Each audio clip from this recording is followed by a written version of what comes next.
Hello पिलामाने Jai Jagannath welcome to my YouTube channel Liju learning Odia. पिलामाने आज आम पढ़ा अष्टम श्रेणीर सामाजिक विज्ञान अध्ययन भारत और आम पृथ्वी।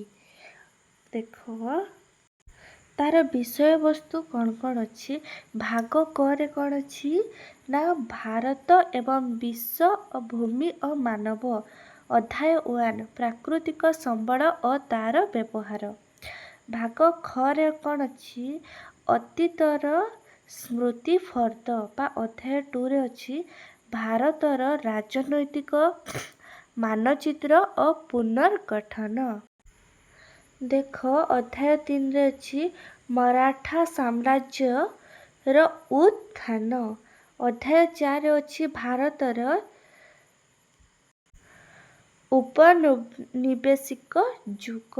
भाग घरे शासन एवं गणतंत्र। अध्याय 5 रे अच्छी सार्वजनीन मतदान एवं भारतर निर्वाचन व्यवस्था। अध्याय 6 रे अच्छी भारतर संसदीय व्यवस्था व्यवस्थापिका एवं कार्यपालिका।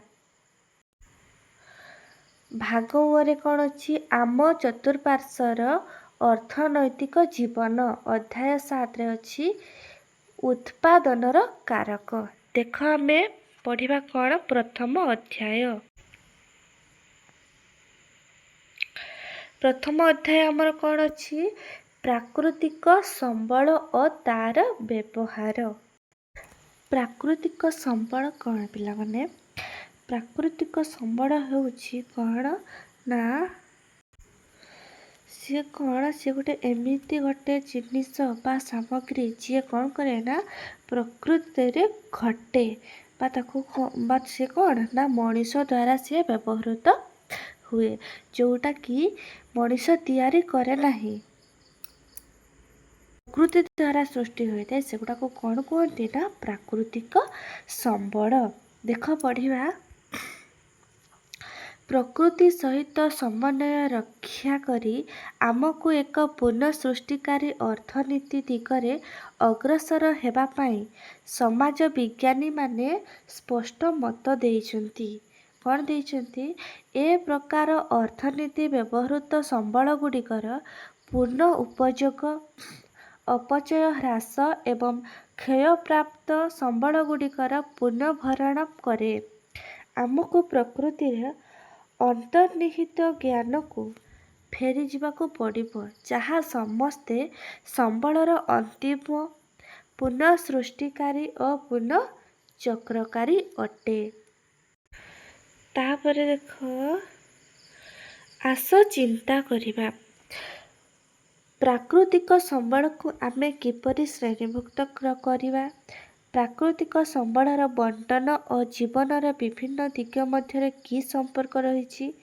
प्राकृतिक संबलर अपव्यवहार मात्राधिक व्यवहारर प्रभाव गुड़िक कौन। देख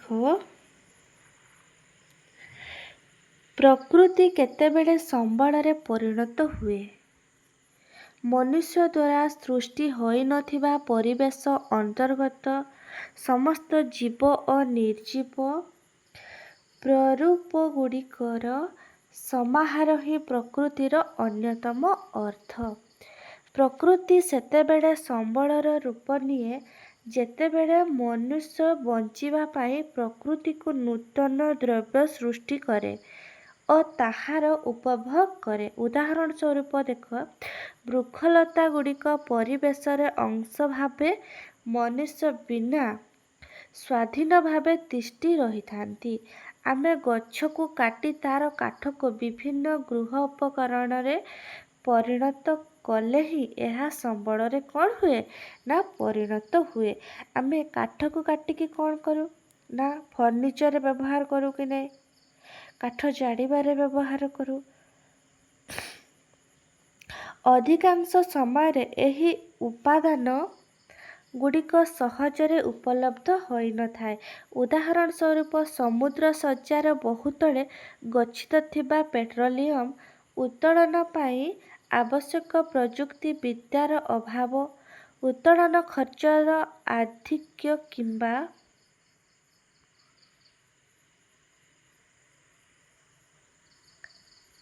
କ'ଣ? ଉତ୍ତୋଳନ ପାଇଁ ଆବଶ୍ୟକ ପ୍ରଯୁକ୍ତି ବିଦ୍ୟାର ଅଭାବ, ଉତ୍ତୋଳନ ଖର୍ଚ୍ଚର ଆଧିକ୍ୟ କିମ୍ବା କ'ଣ? ଦେବସ୍ଥଳୀ ଉଦ୍ୟାନଗୁଡ଼ିକରୁ ଗଛ କାଟିବା ସାଂସ୍କୃତିକ ଦୃଷ୍ଟିକୋଣରୁ ଗ୍ରହଣୀୟ ହୋଇନଥାଏ। ତେଣୁ ପ୍ରାଦ୍ୟୋଗିକ ଦୃଷ୍ଟିକୋଣରୁ ସୁଗମ୍ୟ, ଅର୍ଥନୀତି ଦୃଷ୍ଟିକୋଣରୁ ଯଥାର୍ଥ ଓ ସାଂସ୍କୃତିକ ଦୃଷ୍ଟିକୋଣରୁ ଗ୍ରହଣଯୋଗ୍ୟ ପଦାର୍ଥଗୁଡ଼ିକୁ ସମ୍ବଳ ଭାବେ ବିବେଚନା କରାଯାଇପାରେ। ପୃଥିବୀ ସମ୍ବଳର ଏକ ଭଣ୍ଡାର, ମାତ୍ର ଅଧିକାଂଶ ସମ୍ବଳ ସୃଷ୍ଟି ପାଇଁ ଲକ୍ଷ ଲକ୍ଷ ବର୍ଷ ସମୟ ଲାଗିଛି। ମନୁଷ୍ୟ ଏଗୁଡ଼ିକୁ ନେଇ ବ୍ୟବହାର କରିବା ଶିଖିଛି। ଏଥିରେ ସହଜରେ ଉପଲବ୍ଧ ହେଉଥିବା ଜଳ, ବାୟୁ ଓ ମୃତ୍ତିକା ଏବଂ ସହଜରେ ଉପଲବ୍ଧ ହେଉନଥିବା କୋଇଲା, ପେଟ୍ରୋଲ, ମୂଲ୍ୟବାନ ପଥର, ଧାତବ ଖଣିଜ ଓ କାଠ ଇତ୍ୟାଦି ସମ୍ବଳ ଅନ୍ତର୍ଭୁକ୍ତ। ଦେଖ,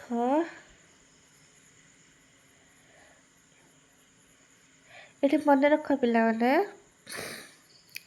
ପୃଥିବୀର ଅନେକ ଆଦିମ ଅଧିବାସୀ ପରମ୍ପରାରେ ପ୍ରକୃତିକୁ